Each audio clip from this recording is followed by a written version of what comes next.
स्वागत है आप सभी का आपके अपने चैनल निपुण क्लासेज में। दोस्तों आज हम आप लोगों के लिए लेकर आए हैं क्लास सिक्स का जो सिविक्स है, यानी कि आपके बुक का जो नाम है दोस्तों वो है सामाजिक और आर्थिक जीवन, जिसमें कुल 7 चैप्टर इंक्लूड किए गए हैं। और ये जो क्वेश्चन आपको देखने को मिलेंगे वो आपको SCERT के बुक से देखने को मिलेंगे।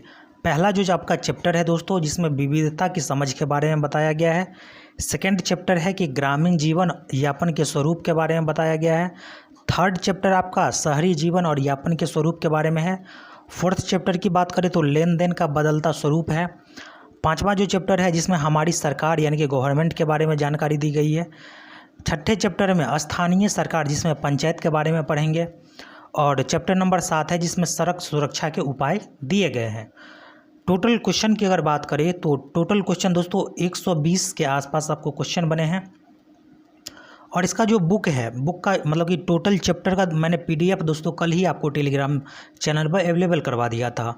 और इसका जो PDF होगा, जो वीडियो अभी आप लोगों को मिलेगा, उसका जो PDF है वो PDF आपको टेलीग्राम चैनल पर मिल जाएगा दोस्तों, जिसका लिंक वीडियो के डिस्क्रिप्शन बॉक्स में दिया गया है। तो वहाँ से आप लोग इसे डाउनलोड कर सकते हैं।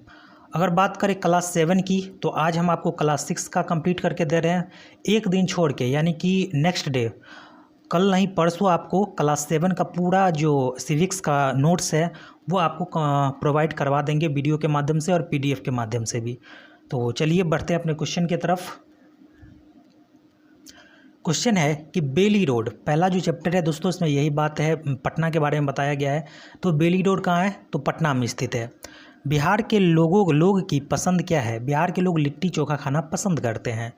अगर बात करें पंजाब के लोगों की पसंद, तो मक्के की रोटी और सरसों की साग वहाँ के लोगों की पसंद है। पश्चिम बंगाल की बात करें तो पश्चिम बंगाल में लोग मछली और चावल खाना ज़्यादा पसंद करते हैं। अगर बात करें तमिलनाडु, केरल, आंध्र प्रदेश, ये तीनों राज्य साउथ के स्टेट है, यानी कि दक्षिण भारत के राज्य है तमिलनाडु, केरल, आंध्र प्रदेश। यहाँ के लोग इडली, डोसा और सांभर खाना पसंद करते हैं।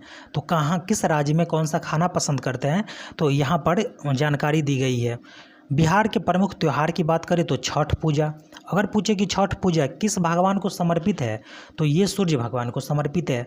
झारखंड का जो फेस्टिवल है दोस्तों सरहुल कहाँ मनाया जाता है? झारखंड में। और असम में बिहू मनाया जाता है। महाराष्ट्र में गणेश उत्सव या गणेश चतुर्थी। पश्चिम बंगाल में दुर्गा पूजा। ये इन राज्यों के प्रमुख त्यौहार हैं। केरल में ओणम के अवसर पर, ओणम जो पर्व होता है दोस्तों ये केरल में सेलिब्रेट किया जाता है। और वहाँ पर एक दौर होता है जिसका नाम है नौका दौर। इसके बाद लोहड़ी की बात करें तो लोहड़ी पर्व पंजाब राज्य में मनाया जाता है। बिहार राज्य में कौन कौन सी भाषा बोली जाती है? तो मैथिली, हिंदी, मगही, भोजपुरी, वज्जी आदि भाषाएं बोली जाती है बिहार में।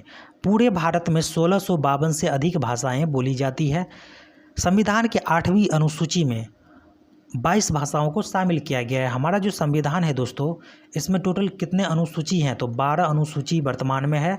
और इसमें जो 8वीं अनुसूची है उसमें 22 भाषाओं को शामिल किया गया है, जिसमें अपना मैथिली भी शामिल है। बेटा बेटी में भेदभाव लैंगिक असमानता को दर्शाता है। ये आप लोग CDP में खूब पढ़े होइएगा, जेंडर बाइसेप, जेंडर स्टेरियोटाइप्स के बारे में। डॉक्टर भीमराव अंबेडकर का जन्म महार जाति में हुआ था। और ये कब हुआ था दोस्तों? 1891 ईस्वी में हुआ था।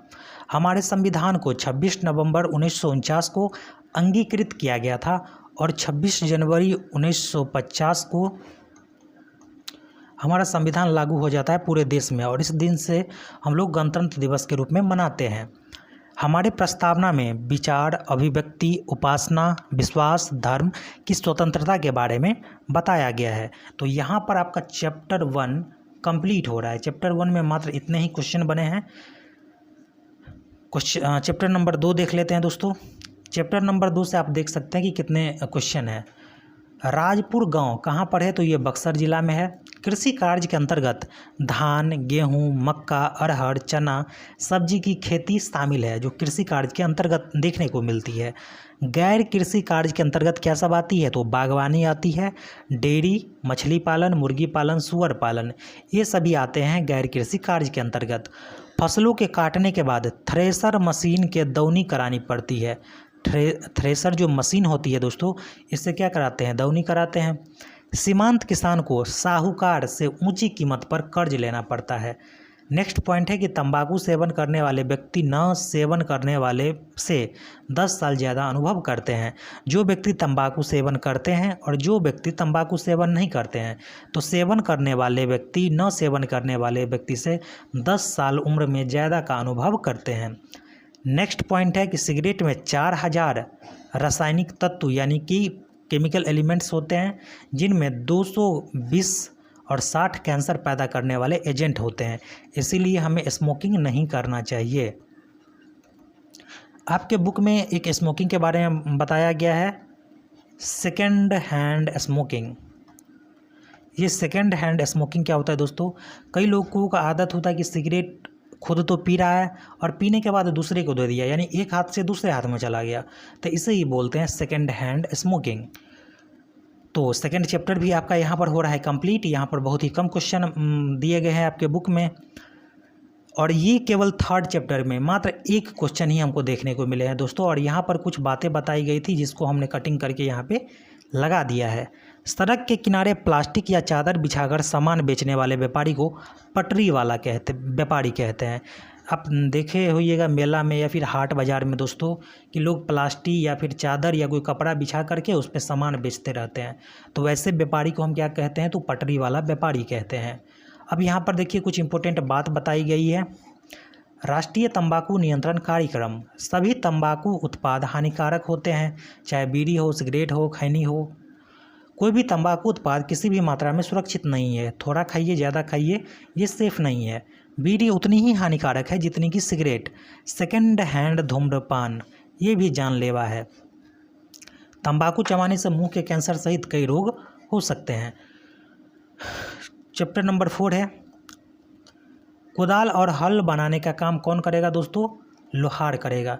चमड़ा से संबंधित काम चर्मकार करते हैं। ये दोनों क्वेश्चन आपको रीजनिंग में भी हेल्प कर सकते हैं।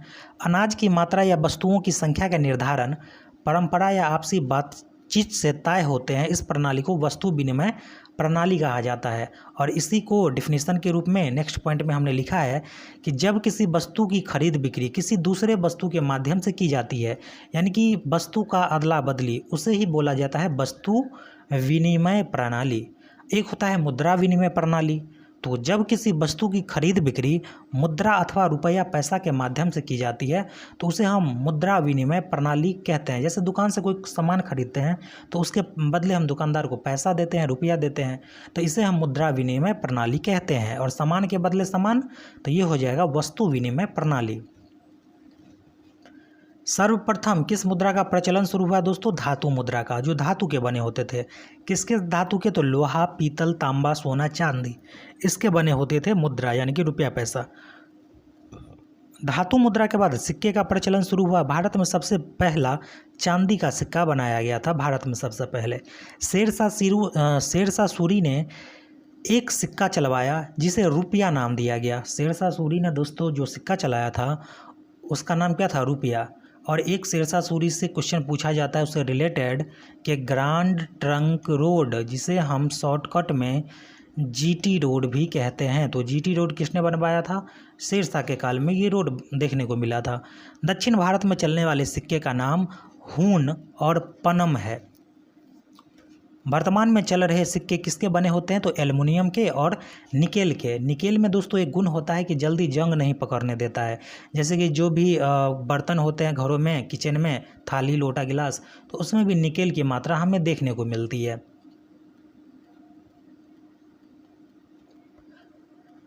भारत में कागज के नोट छपवाने का कार्य आरबीआई यानी कि रिजर्व बैंक ऑफ इंडिया करता है। लेन देन के रूप में पैसा तभी स्वीकार किया जाता है जब पैसों के द्वारा किसी वस्तु का मूल्य आसानी से तय किया जाता है। जब पैसा के द्वारा किसी वस्तु का हम मूल्य तय कर देते हैं, प्राइस फिक्स कर देते हैं, तब लेन देन के रूप में रुपया को या पैसा को एक्सेप्ट किया जाता है।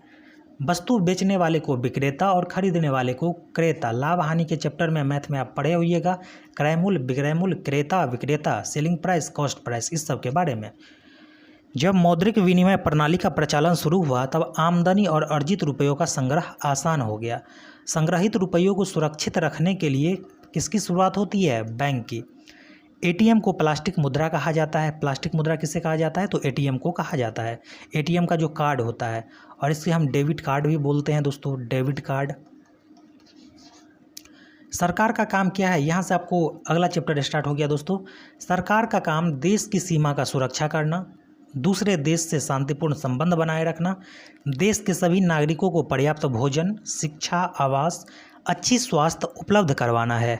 नियम या कानून बनाने के लिए व्यवस्थापिका करती है, यानी कि नियम और कानून बनाने का काम कौन करती है? व्यवस्थापिका। और बनाए गए कानून और लिए गए निर्णय को लागू कौन करवाता है? तो कार्यपालिका करवाती है। व्यवस्थापिका, कार्यपालिका और न्यायपालिका, ये तीनों किसके अंग हैं? सरकार के अंग माने जाते हैं। इन तीनों क्वेश्चन को आप लोग ध्यान रखिएगा दोस्तों कि नियम या कानून बनाने का काम व्यवस्थापिका का है, उसे लागू करवाने का काम कार्यपालिका का है। व्यवस्थापिका, कार्यपालिका और न्यायपालिका ये तीनों सरकार के अंग है। राज्य स्तर का मतलब पूरे प्रदेश से है। जैसे बोलते हैं कि बिहार राज्य, तो बिहार राज्य का मतलब क्या हो गया? बिहार का पूरा जितना भौगोलिक एरिया है, वहाँ के लोग, वहाँ के जनता, सभी से उसका संबंध है। कुछ प्रदेशों पर केंद्र सरकार का सीधा नियंत्रण होता है, जिसे केंद्र शासित प्रदेश कहते हैं। और अगर आपसे पूछे कि वर्तमान में कितने केंद्र शासित प्रदेश है, तो 8 केंद्र शासित प्रदेश है और 28 वर्तमान में राज्य यानी कि स्टेट है। और ये इन केंद्र शासित प्रदेशों पर किसका नियंत्रण होता है? तो सेंट्रल गवर्नमेंट का, यानी कि केंद्र सरकार का। लोग सरकार चुनने के लिए मतदान करते हैं, यानी कि अपना वोट देते हैं, जिसे लोकतांत्रिक सरकार कहते हैं। एक होता है राजतंत्र, एक होता है लोकतंत्र। राजतंत्र में क्या होता है? तो राजा के हाथ में ही सब कुछ होता है, लेकिन लोकतंत्र में सब कुछ जनता के हाथ में होती है। सत्ता की शक्ति हमेशा जनता के हाथ में निहित रहती है। राजतंत्र में सरकार की सारी शक्ति राजा के हाथ में होती है। जैसे कि नेपाल में कुछ समय पहले तक राजतंत्र था, लेकिन अब यहाँ पर भी लोकतंत्र की स्थापना हो चुकी है। लोकतंत्र में सरकार अपने इच्छा से सरकार का चयन करते हैं। लोकतंत्र में यहाँ पर सरकार नहीं होगा, लोग होगा दोस्तों, अपने इच्छा से सरकार का चयन करती है। भारत एक लोकतांत्रिक देश है। यंग इंडियन का प्रकाशन, ये आपको हिस्ट्री में भी मिलेगा ये क्वेश्चन। तो यंग इंडियन का प्रकाशन 1931 में गांधी जी ने किया था। 1902 में ऑस्ट्रेलिया। पहले क्या था दोस्तों कि महिलाओं को वोट डालने का अधिकार नहीं था, तो पूरी दुनिया में सबसे पहले जो वोट डालने का अधिकार मिला वो ऑस्ट्रेलिया को 1902 में। 1920 में अमेरिका को, 1928 में इंग्लैंड को मिला था कि महिला आप वोट दे सकते हैं। भारत में सभी औरत, पुरुष, बूढ़े को मत देने का अधिकार प्राप्त है, जिसकी उम्र 18 वर्ष से ऊपर है, जिसे हम सार्वभौम वयस्क मताधिकार कहते हैं। लोकतांत्रिक सरकार के मुख्य तत्व लोगों की भागीदारी, समस्या का समाधान, समानता और न्याय है। भारत में सरकार को 5 वर्ष के लिए चुना जाता है, चाहे ग्राम पंचायत पर मुखिया का चुनाव हो, राज्य स्तर पर मुख्यमंत्री का चुनाव हो जिसे हम विधानसभा का चुनाव कहते हैं, केंद्र स्तर पर प्रधानमंत्री या फिर लोकसभा का चुनाव हो। तो इनका जो सिलेक्शन होता है 5 वर्ष के लिए होता है। यदि सरकार जनता के कार्यों को सही ढंग से नहीं करे तो उन्हें कुछ संवैधानिक अधिकार प्राप्त है। क्या क्या अधिकार है? तो ज्ञापन देना, धरना करना, जुलूस निकालना, हड़ताल, कोर्ट केस करना शामिल है। जैसे अभी जो बहाली आया है दोस्तों, बीपीएससी के माध्यम से जो बहाली आएगी उसको लेकर कई लोगों ने कोर्ट केस किया हुआ है, जिसकी सुनवाई अभी हाई कोर्ट में चल रही है। एक का तो सुनवाई हो गया, बाकी का होना अभी बाकी है। कावेरी नदी जल विवाद कर्नाटक और तमिलनाडु के बीच है। सतलज नदी जल विवाद की बात करें तो हरियाणा और पंजाब राज्य के बीच है। ये जल विवाद से भी कई क्वेश्चन पूछे जा चुके हैं दोस्तों कॉम्पिटिटिव एग्जाम में। कावेरी नदी जल विवाद कर्नाटक तमिलनाडु और सतलज नदी जल विवाद हरियाणा और पंजाब के बीच है। लोकतांत्रिक सरकार लोक कल्याण की भावना पर आधारित होता है, न कि खुद के कल्याण पर आधारित होता है। अभी आप लोगों को देखने को मिलेगा कि लोग क्या करते हैं, जो नेता होते हैं खुद के विकास की बात करते हैं, जनता के विकास को भुला दिए हैं, जिसमें स्वतंत्रता, समानता, बंधुत्व और न्याय शामिल है। मुखिया ग्राम पंचायत के प्रमुख माने जाते हैं। ग्राम पंचायत के प्रमुख कौन होते हैं? तो मुखिया होते हैं। गांव मोहल्ले की ऐसी चीज़ जिसका उपयोग सभी व्यक्ति करते हैं, जैसे स्कूल हो गया दोस्तों, मंदिर हो गया, खेल का मैदान हो गया, तो इन सभी का उपयोग कोई एक व्यक्ति नहीं करता है, पूरे समाज के लोग करते हैं।